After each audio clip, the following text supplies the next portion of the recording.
Margot, are you recording? Sorry, Florence. Yes, Mai just asked if we could because Marian's network is not great. So we'll share the recording with her after. Sorry about that. After the webinar, what we do as well is share not just the presentation, share the recording of the webinar, but we also share links to your resources, to your learning, to individuals who can be connected to. So it enables you to connect with potentially with a much larger community that's interested in what you're doing, one way or the other. And then we disseminate all of that quite widely throughout the network. So it's an opportunity for advocacy, of course, showing it's an opportunity for sharing learning, for setting priorities, which I think, talking to you guys, just before in this conversation with Chris as well, I think it clearly is a really big opportunity to kind of put this on the agenda of lots of people. I think there's a lot of knowledge. Well, knowledge might be wrong and you can correct me because you know this better, but I have a sense that there's increasing understanding that mental health is a significant issue for care experience, children, youth, and adults. But there's very little understanding of what does that mean. There's just a lot because of, greater understanding of the impact of institutionalization and so on. People are kind of aware, but it's my sense of it is that it's quite limited, either to violence that's happened in the alternative care setting, or to the trauma of having been in alternative care. But there's, often this is talked very generally, and particularly there's very little understanding of what can be done about it. So I think this is what you come in beautifully in to talk about how you've, you are learning, developing approaches, and drawn some lessons from others as well. So I think that would be a fantastic webinar.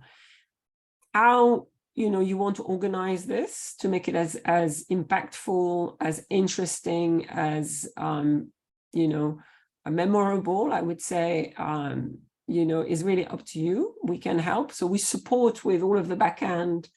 We help plan, we help you think through what to present, we help organize the interpretation, we help facilitate sometimes we help facilitate the webinar. Often we look for moderators because I think it's really helpful to have different types of moderators. And we organize. We're pretty strict, aren't we, at organizing the webinar so that we have a pre-planning and then we have a practice session. We have clarity around the plan. We have clarity about when we're going to get the presentation, how long, and all of that, to make sure that the webinar is as successful as possible. Because as you know, and I know you've got a lot of experience as well with webinar, this thing can remarkably go wrong on the day.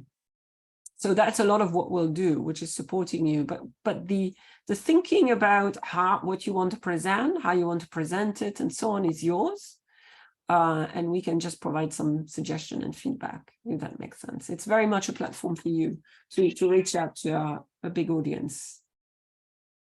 And generally, in terms of participation, now this isn't the best time of the year, to be absolutely honest, because so many people are, particularly in the so-called global north, but not only, are going on leave around July and August. But the life of the webinar is more than just who participates. People go back and watch the recording, access the resource, and it's disseminated throughout afterwards. So, but generally we get about, I don't know, it depends on the webinar, but we get about 100 people. Sometimes it could go all the way to 300 registering, and then about half of that show up on the actual day, and the others may have registered because of their interest and may go back to look at the recording and the material rather than attend. So just to give you an idea of how this works, if it helps.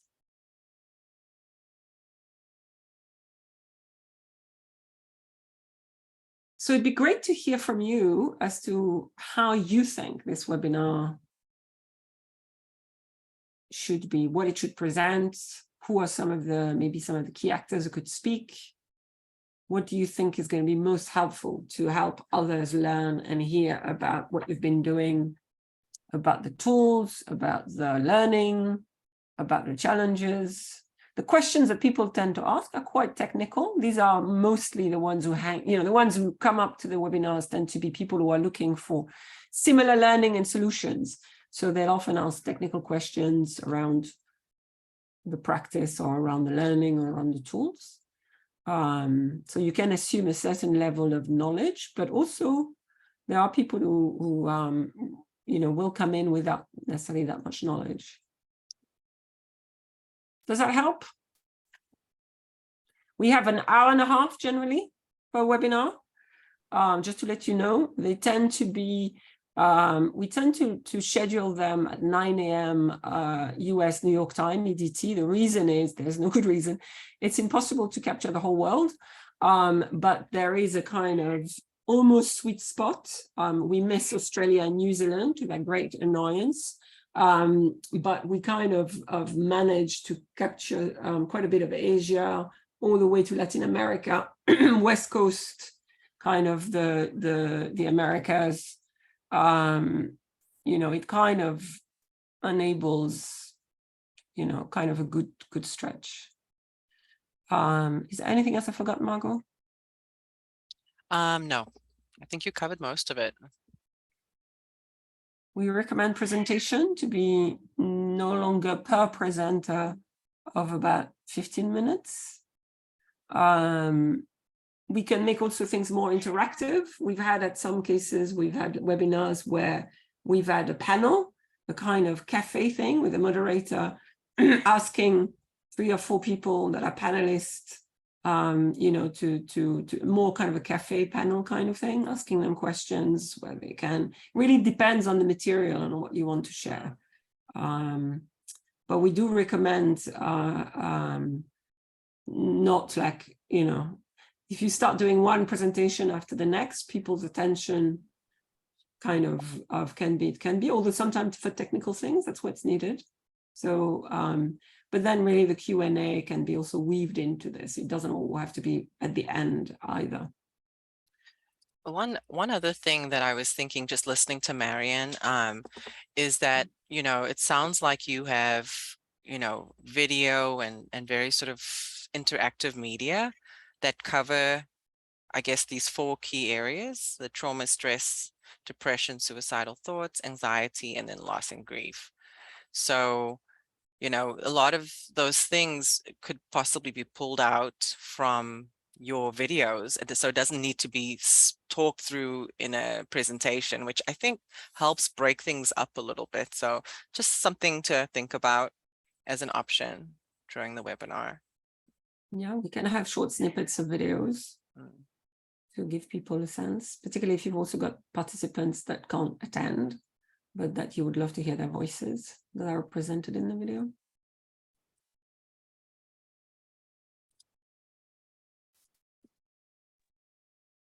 Mai, what do you think? I mean, we can definitely get Macquarie University down to give the research perspective. I think Dr. Laban will be fantastic in helping people understand how, because the research perspective was totally independent of us guys, which is great. So kind of talk about what they did and what they learned. So we can, I'm just going to talk about the people, and then David, Marian, I'm keen for you to just think about how it could work. It would be good to have a care experience voice. Margot, Florence, you both know that the one thing I've wanted to share and bring to this conversation is how we support people whose first language is in English, who are not used to sitting on these forums. You will meet all these guys when you come to Uganda, but it's kind of hard to get them here. And I remember when Mai and I did this the first time on Zoom, my goodness, it was so, we really learned a lot. So I say this to you guys, remembering our safeguarding, our support, because we've done this before and you've done it very supportively. Who can we bring to speak confidently that is able to and is willing? Yeah. We do have a couple of people. So lived experience, somebody on the project would be great, from the student side and from the care experience side. and it's okay if they're both care experience because we found that. And I think that will add some interest. So speaking to Florence's point about the cafe panel, is if the speakers are really interesting, rare, people will just be like, I want to hear this. And then I mean, obviously, if you're happy to, it'd be good to, talk a bit about why this project is important to, coming back to Florence's point, to the care leaver networks, why the topic and the project is, and maybe even your experience of or nightmare of working with an organization like ours and the learning. And I think that's where I really want us to learn. So Florence's question was fantastic. How do we do this work? Who is doing it? What have they learned? And I think that's the other thing we can bring. It wasn't all rosy, guys. And we learned halfway through the project that we had to integrate everything. Mai had to be a member of our team. And we couldn't do this as partners, it had to be very integrated for us to do this work. So it'll be good to then talk about that. Finally, I think a really important part of the webinar will be what led us to this project.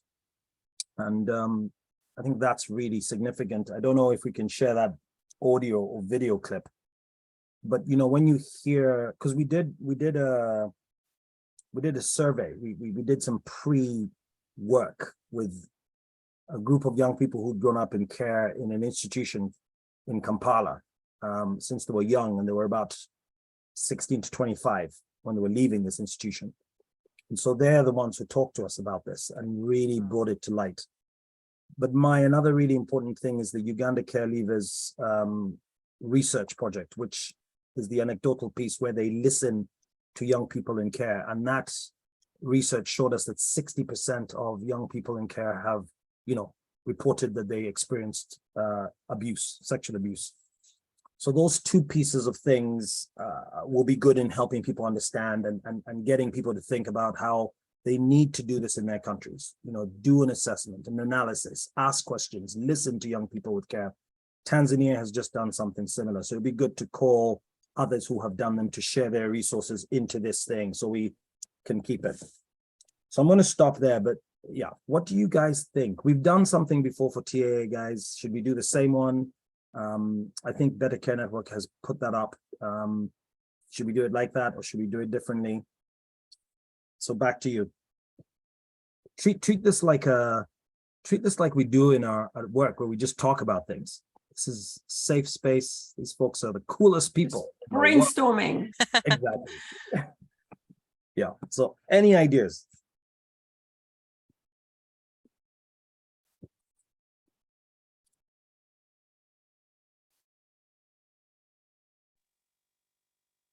Okay, maybe I'll start off and then the team will just weigh in as well.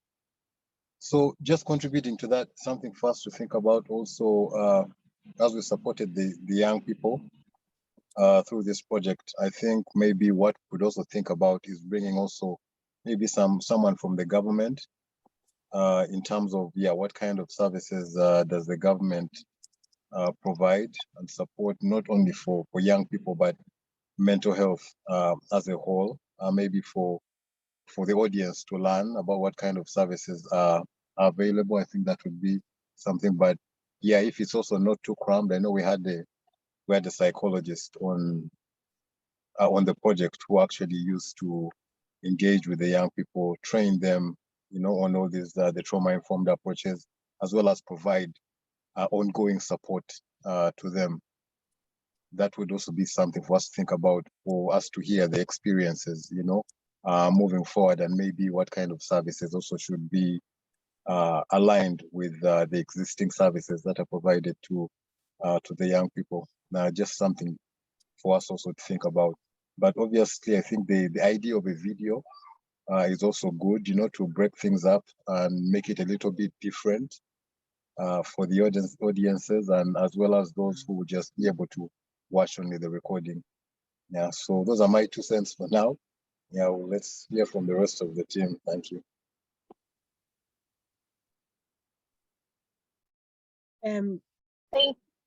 Thank you so much. I do agree with all the suggestions that have actually been pointed out. Definitely the voice of a care experienced youth is very key in this, it will be very key in the webinar, but as David has also mentioned, having that government perspective of what's on ground, or what is happening, or what can be done to support the youth, especially in that area of also mental well-being. But alternatively, it will also be very key to really have say an influencer like the psychologist who can also give a better perspective.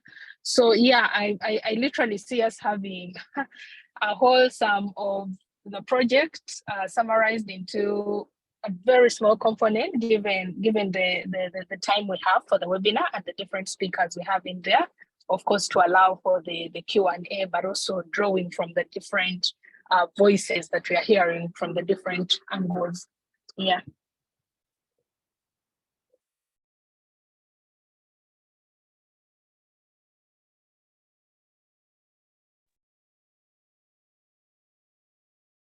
That sounds great. I don't really have any idea to add on those, because they are brilliant, and you guys, you've mentioned it all. Maybe just to add on the psychologist part, if we can have like Grace tell us her story, engaging with their caregivers, before and after, and just her experience, more like on a personal experience than the professional experience.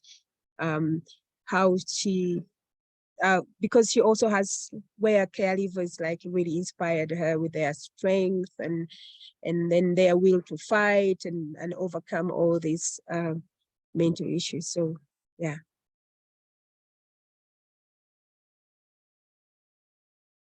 No, and I love that, Mai. I think you're absolutely right. You and David are right about having Grace on the call, and maybe as a priority speaker, because she, from her perspective, the story and the learning is very powerful. You spent a lot of time with her as well in the community, didn't you, Mai? So it would be good to hear that about that piece of work. Mai always reminded me that as much as mental health was so important, and at the time it was key, the biggest issue was livelihoods. Biggest issue was income. And it wasn't that they didn't want this. In fact, a lot of them came to realize that they could make better decisions about finances and thinking about how they needed the money, but they didn't have rent. Some people didn't have rent. Some people didn't have food in their house. When you're telling them about their feelings, it's like, I can tell you how I feel, but I need food.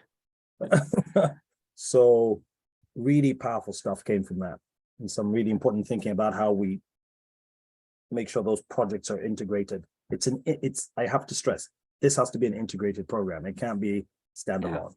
Yeah. I think that would be really important to speak to that and address how this can be integrated, or what are some of the lessons learned around how to do that. Because yes, that's definitely likely to come up in all other contexts. I'm wondering as well, something that you said, Chris, at the beginning, which I thought was, so bearing in mind the limited services available for mental health support, formal services, let's put it this way, at the country level. And you mentioned the importance of having the community level and also a care experience-led approach to mental health, like really drawing on that, on how you've found ways of both addressing the gaps in mental health services, but maybe also connecting them, recognizing the limitation maybe of professional services, but finding ways in which they can be more effectively connected by having, I suspect, the community and care experience-led tools and approaches, and so I think that coming out would be really helpful, because a lot of the things I say, and I know you don't work, from a project perspective, just from the work that I know Charles is doing, you're very much system focused. I think it's really important for people to understand that, because otherwise people will go, oh, that's another project, but really that you are thinking about that longer term, solution aspect of how the system is going to function longer term. We just had a webinar to give you an idea. I don't know if any of you could attend. The last webinar we did was on the Gambia and work that Save the Children has done to provide foster care for children on the move. And I think that was one of the things that came out. We kept saying to them, it really is very project-based. People are going to be asking, and that came out very clearly, quite rightly, actually. In this case, that was a very project-based approach, I have to say. Saying, okay, that sounds great, but now your project is done. And how are your foster parents? They came back and said, well, actually, there's no more support for the foster parent, which, on the one hand, I really appreciate that honesty, because that's unfortunately, as we know, a lot of development works. But on the other hand, it's like, it leaves people going, okay, so maybe that's not such a great approach, because, and this is a valid question, actually, if when you have a great initiative. Now, I know that's not how you work, but I think it'd be really fantastic because people are thirsty for, have you approached this? Have you dealt? Because everybody's struggling with the same challenges, whether it's the lack of services at the country level, whether it's the donors that are crazy and coming up with money for projects that are completely unrealistic and unsustainable, and then somehow expect you to be changing the whole bloody world. Everybody's struggling with that. So people are really eager. Also, the very top-down approach because of the money and the donors, and clearly you've taken not a top-down approach, but you've also, from hearing you've also recognized the importance of evidence, which I think is truly critical. And that's something, as we've got an evidence working group, and that's something we're trying to get this community to be much more strategic about. Understanding, the role of research and evidence, and you've integrated that into your work, which I think is going to be of huge interest, including for the researchers who participate in the community. So I know it's a lot of stuff, but I think if you can weave within that sense of how you've approached this from a system perspective, recognizing the limited services, but also recognizing the resources at the community level and within the care experience actors themselves. I think that's going to be of huge interest to people. I had a thought just hearing you say that. And first of all, very beautifully put. I love your point about our donors funding, the most, and I call them the most innovative projects at the time, but innovative, not to be sustainable, but what a great idea. It's going to cost forever to make sure it's sustainable. But I was going to say, the case clinics were phenomenal, and what we could do. Have you had breakaways on the webinars? Have you ever had that? No. I mean, I don't know what you think, but we set a really simple exercise, and they were really easy. Marion and I did quite a few, so we would know how to set them. I've just been reading one here. We were asked to create a newspaper and give it a headline.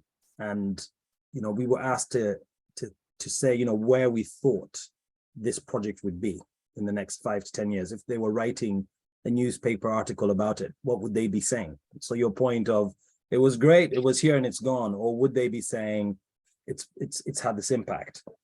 So we can set a really small exercise for people. It's a very heavy subject as well, and we want to be careful that we're looking after people as we talk about it. So it might be good to break things up and get people thinking about that. Interestingly for us, the biggest task was thinking about, as you say, how it would continue to be funded. And this is one of the reasons Mai is on our team. This is not the only project she will run. She has other aspirations, but we have to make sure that this is a part of everything, whether it's social work, youth work, parenting work, that people are saying, oh, you know what, we've got a simple tool here we can use to talk to you about well-being. It was used for a project that worked with care experienced youth people, but then it applies to the questions, the things that it's talking about here. And that's one of the reasons David's talked about the government, because we wanted them to adopt it as a tool. It's too early, in my opinion. I think we need to de-Americanize it, because we worked with an American team. And the other thing for me is that Mai needs to replace all the experts, the people that they call experts in it. And I can understand that approach with the people we worked with, but the people they call experts need to be de-expertized, and it needs to go back to care experience youth. Yeah. So it's work in progress before it can be that program. System change. We're still system changing the project. One thought on you talking about interaction. So webinars, you can't do breakout rooms in webinars. However, you can do, and I can find out the name of this technology, where you can do polls, you can pose questions, and then you give people 30 seconds or to reply, and then as the moderator you can read back the results, and that's worked really well. We did that in a webinar a while ago with the transitioning webinar, and it worked really well. It was very interactive, and I think people really felt like they were able to weigh in quickly. So I can definitely look into the tool we used, and we can practice with that. We can, work on the questions we'd like to pose during that time. But it's definitely possible, just not with breakout rooms, but with this particular tool.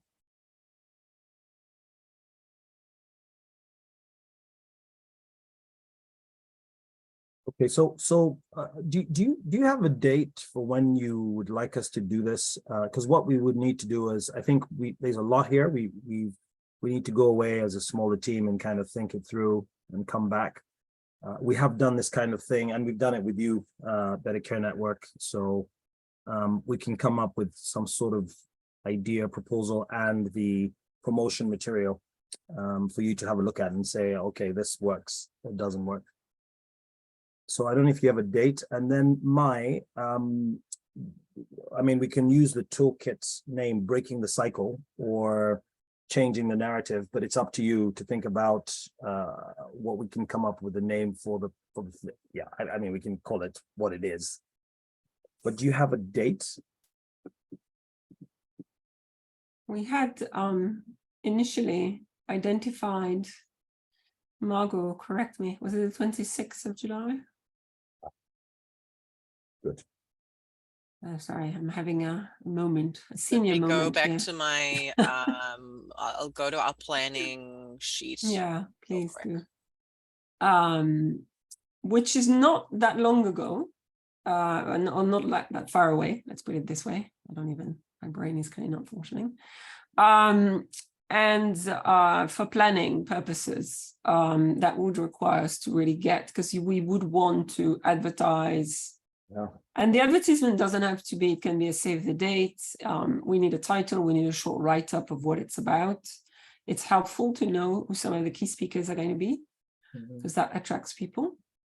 But we do need, if we're going to keep it at that date, we're going to need to work quite intensively to get it, intensively.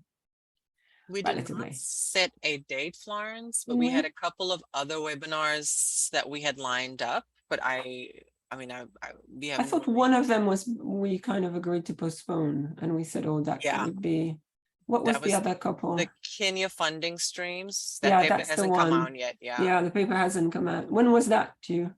That was due actually end of June. So So it wouldn't have been the one. What's the other one? Climate Change and Care.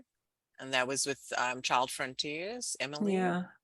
Because that paper came out. That paper is already published. Yeah. And then the other one was doing a transitioning working group virtual workshop. Yeah. So the one thing we will say is August is not a good time.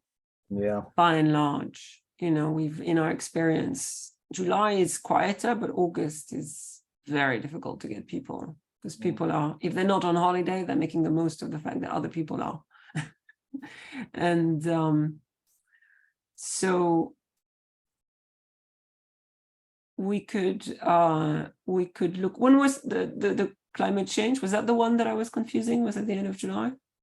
Yeah, and we haven't set a fast date, but we pinpointed that for July. Yeah. So generally, we would do them just in terms of time. We wouldn't do them clearly on a Monday or on a Friday. Wednesday, Thursdays tend to be good. Let me see what we've got. I think the 26th actually looks like a good 26. day. Yeah, that's what I was thinking. The Wednesday. Mhm, And we could also do the 27th. So mhm. let's look open to me at the moment, unless I've missed something. And the reason is because you've got more participation at the beginning, and Fridays are bad because of time zones, because it means that it's the weekend The for some weekend, people. yeah. If you feel that it's too soon, we would say let's move it to the autumn then, the European, North American autumn. Because August, we really want a good audience for this. We don't want to do it. So in many ways, it's really in your hands. The only thing I would flag for September is that there are quite a few large conferences happening in September, like sort of beginning, middle, end. But it might not be the same audience. So Yeah. Well, we're talking about doing the country care profile webinar yeah, if September. they ever get done. But yeah. So I guess to get a sense from you whether you think July is feasible. End of July is feasible. What do you think, Mai and Marion? This bit will be in your workload, guys.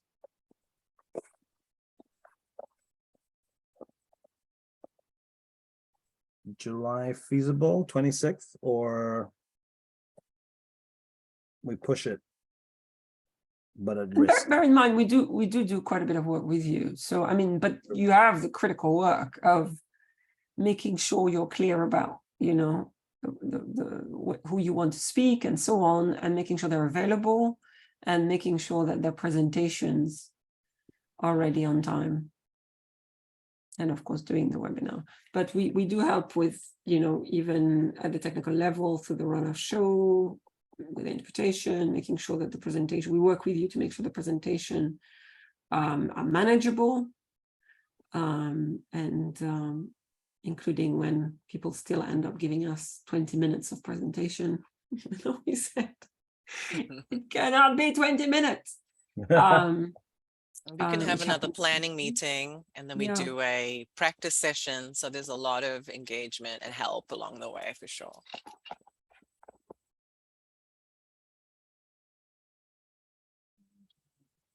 I don't know if July is really enough time. I'm thinking of the people we are going to reach out to.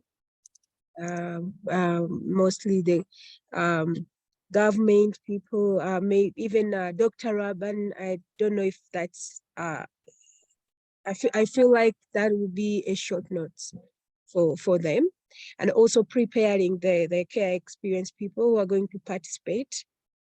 And we talked about videos. I'm wondering if those key care experience people who may not have like internet access, we may want to have a video with them talking about their how mental health, how the program helped them, and things like that. So I don't know. It's a great idea. Maybe with Marion and David, if they think we can do it, then I'm all in.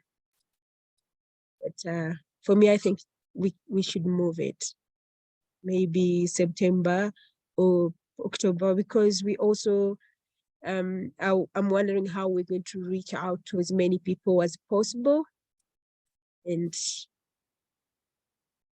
we can take time sending emails reminding them, countdown and things like that, so we get as many people's attention as possible.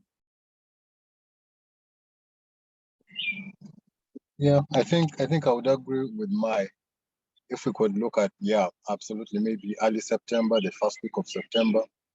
So we have quite enough time to, prepare, have a practice run, the presentations, get everything on point, and yeah, put it out there so we have as many people, yeah, be part of it as well.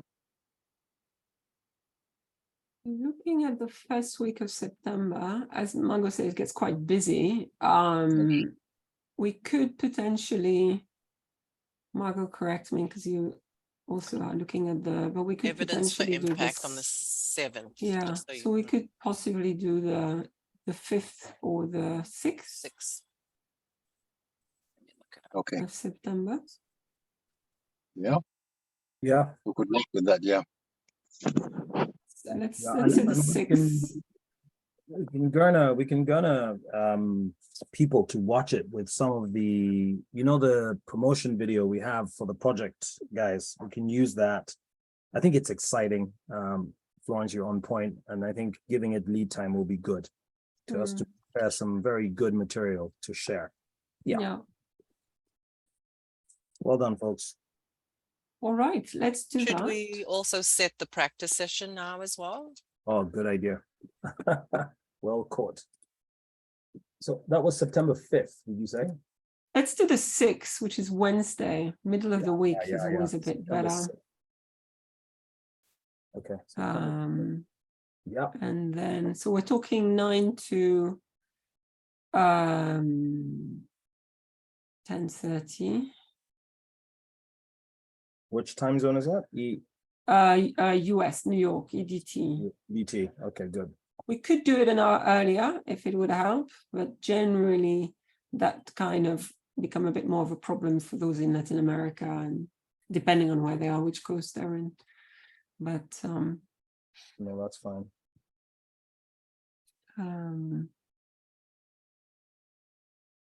No, that's good. That's good. Okay, practice. Margot, when are you thinking? I was going to say to you that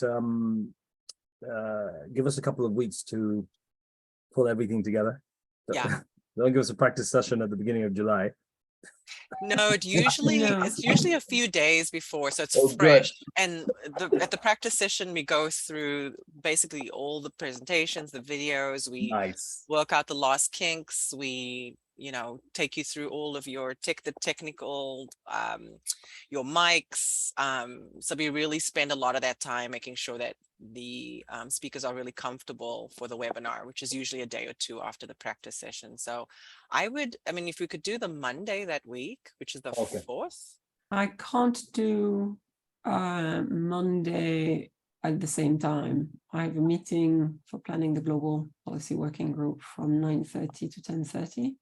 So it would have to be The week before, maybe?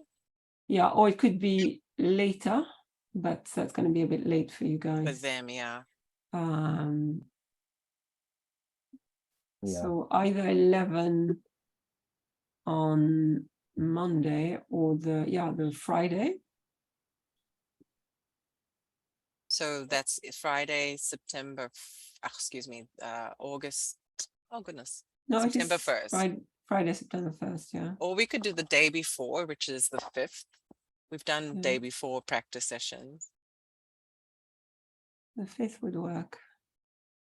And really by then, it is really a practice session. So by then we have everything. Communicating a lot and and we will have like literally everything by then. So all of the presentation, all of this. So that's when we have all the pieces, and together with it, we kind of go through literally who's going to be doing what. The one thing as well to think about, I think the day before is often good because it means everybody's really fresh. It's just to make sure that everybody's really confident.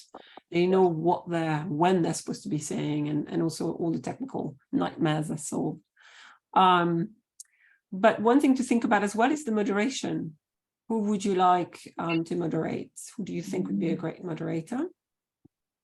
And then the availability for the And practice. Lem Sisse, since you're asking, can you get Lem? Do you know, it's so funny. He was, I have a friend who's at the same university, and I would love, I've been for years trying to get him involved. The only thing is with somebody like that is, would he take over? Well, because you need a moderator. we're doing something else, aren't we? We're doing something else here. But You know, there's a guy called Eddie. He chaired a meeting with the Child Without Protection Working Group recently. He works for Lumos, Kenyan. I mean, he was phenomenal. You know, Eddie. Eddie. I mean, that would be great. And I know that he loves the subject. I mean, this is the subject area.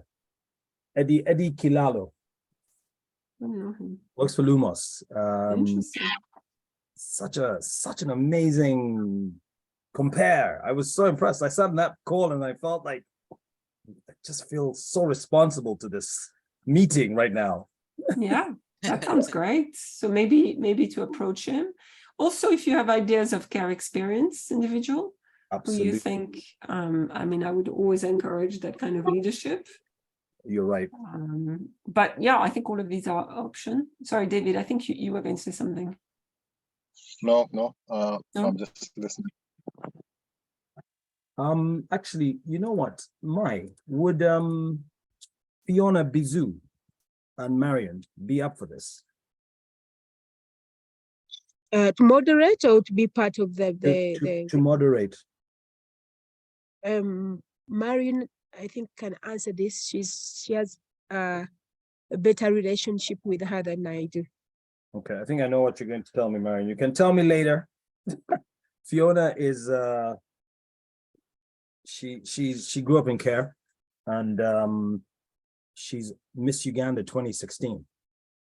Oh, wow. Yeah, Amazing. Miss Uganda 2016. She's in that. She helped out with the booklet, but also we've got really powerful video. Which I'll send you guys about where she talks a bit about her story and doesn't talk about the whole story, but Yeah. I'll need to talk to the team about what that entails. And again, think of this goes back moderation. to- Yeah, no, she's Because a great the moderator. problem is, yeah, exactly. Because as you know very well, because you're a great moderator, the thing is you want somebody who moderates but doesn't take over, Exactly. which is a real skill. Yeah. No, she's good at making it not her. She grew up in Okay. care, but she's very good Yeah. at going, this is not about me. In fact, she Yeah. doesn't like to talk about herself and Yeah. make it about others. But you know, talking about care experienced, Florence, what the team won't say here, but will remind me is that we have a little bit of a commitment to pay Yes. care experienced young people when we use them for projects like this, when they are part of a project like this. So we will need to think about that. We will need to think about that. Yeah, and we can also Thank talk you. together about how to do that. But as you know, we do the same. So Yes. it's definitely something we can consider Okay. as part of this for sure. But yeah, so you don't have to answer now, but just I would really encourage you to, as soon as possible, identify your moderator, because that is going to be critical to also sending out the save the date and also to the organization, because the moderator has to play a role in helping plan the whole thing. Okay. So they don't come at the end of the day and, Yeah. you know, because otherwise it gets very. Do we possibly want to set the next planning meeting in July? So we can touch base again. Maybe we exchange emails. I don't know. We can do that. Yeah, for sure. Yeah, exchange emails on updates, and then we can see if it's necessary to have a call, and then we can schedule it. Perfect. Yeah, that works. Okay. And then Cool. even the practice session, you know, we can always schedule that once we figure out who the moderator is and if that works with their schedule. Yes. Or we Confirm could it. put the day before as a tentative. Just, Yeah. Okay, just I'll to do block that. people's calendar, because Yeah. Exactly. otherwise I know Yeah, mine's I gonna get. agree. Okay. Excellent. This is All really right. exciting. We're grateful Yes. for you to take the time and yeah, to be excited about sharing all of that amazing learning. I think there's going to be a lot of interest. No, thank you. Thank you for creating the space. And thank you for convening us, Mai. Thank you indeed. Yeah. So have a great rest of your day, and we look Okay. forward to to continuing this conversation.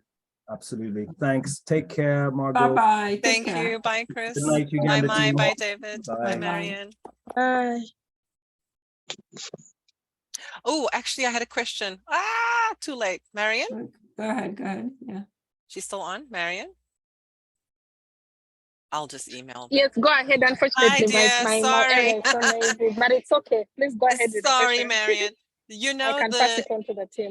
the PDF that you guys sent me for the resource Breaking the Cycle, that PDF says in the file name, it says do not distribute, and it has comments in it.